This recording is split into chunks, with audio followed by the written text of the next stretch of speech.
Degenerate primers. It is another type of primer that can also be used for in vitro amplification of the DNA. It depends upon our requirement that what DNA sequence we have focused and from where we have deduced the sequence of the nucleotides to synthesize the primer. So, as far as its definition is concerned, degenerate primers basically it is a mixture of primers where all the fragments in the primer they have more or less similar sequence but varied at one or a few position. So, such a mixture of primer it is called as the degenerate primer. क्योंकि बाज़ दफ़ा होता है कि इसका sequence तो एक ही होता है लेकिन बाज़ दफ़ा हमें ज़रूरत होती है कि कुछ बेसिस जो हैं वो रिप्लेस हो जाएं।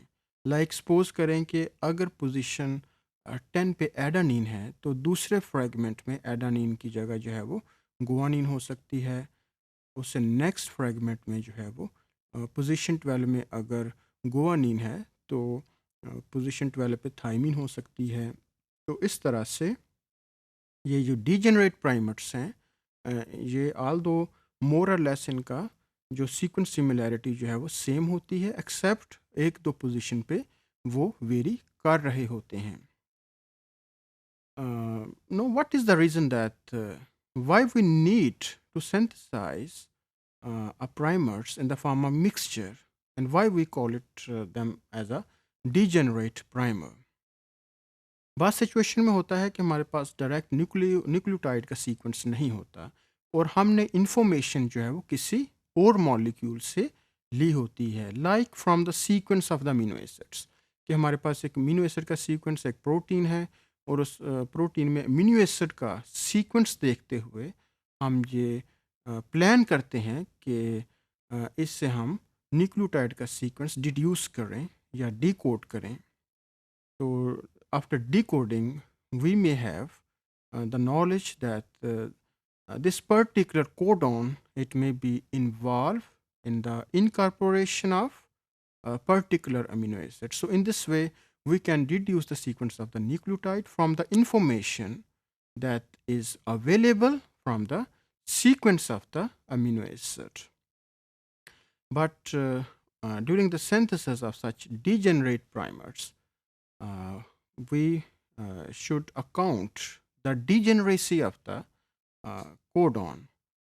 Degeneracy, you have the idea that for many amino acids, there may be more than one codon that are there for the incorporation of a particular amino acid. And in order to synthesize the primer, we should also take into account this process of degeneracy कि एक particular जो amino acid है इसके लिए एक से ज़्यादा codon हो सकते हैं। तो इसको अकोमोडेट करने के लिए हमें प्राइमर का मिक्सचर जो है वो तैयार करना पड़ता है। Now generate primers they have different advantages or application because we can search gene families or related gene families, or if we want to find homologous genes in different species, even then we can use the sets of degenerate primers. This table showed the degeneracy of different codons and how many codons they are required for different amino acids.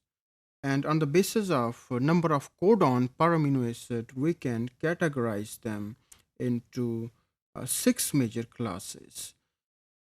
Like in case of first column, the one codon it is required for methionine or tryptophan, and there are number of amino acids that have 2 codons. In case we can quote the example of cysteine, asparagine, glutamic acid, and so on, like the tyrosine.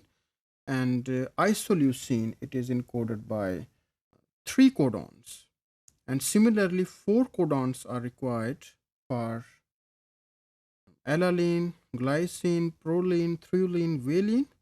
And even there are some amino acids like leucine, arginine or serine that have six codons. So we can say that for the sixth column, where three amino acids are there, the degeneracy it is relatively very high. And from this information, we can decode the sequence so that we have the idea that this amino acid sequence it is required for the synthesis of degenerate primers. And we should keep the degeneracy issue in our mind while attempting the synthesis of degenerate primers.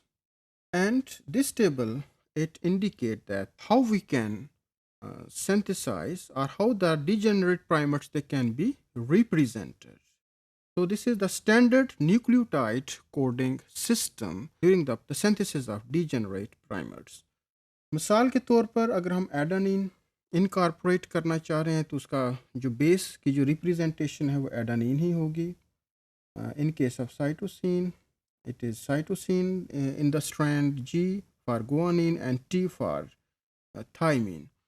And then if we want to synthesize the mixture of primers, no different symbols according to the coding system, they can be given. Like if in the sequence R is given, it means that it contains a mixture of two fragments. Like A may be there, and in the second fragment, it may be represented by the guanine. And similarly, Y it is represented by C and T bases.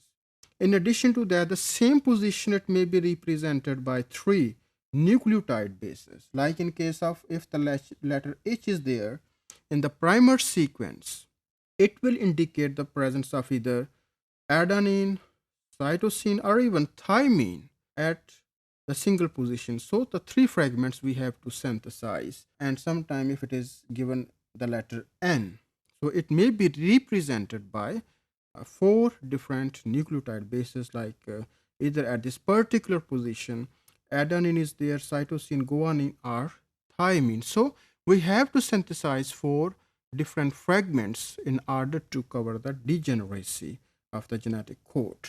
So in this way we can say that it is a mixture of the primer that is used for the in vitro synthesis of the DNA. Now, with reference to primers or degenerate primers, now we have the idea that primers they are mainly used as a starting point for the DNA synthesis. They provide free 3' hydroxyl group for in vivo or in vitro DNA biosynthesis.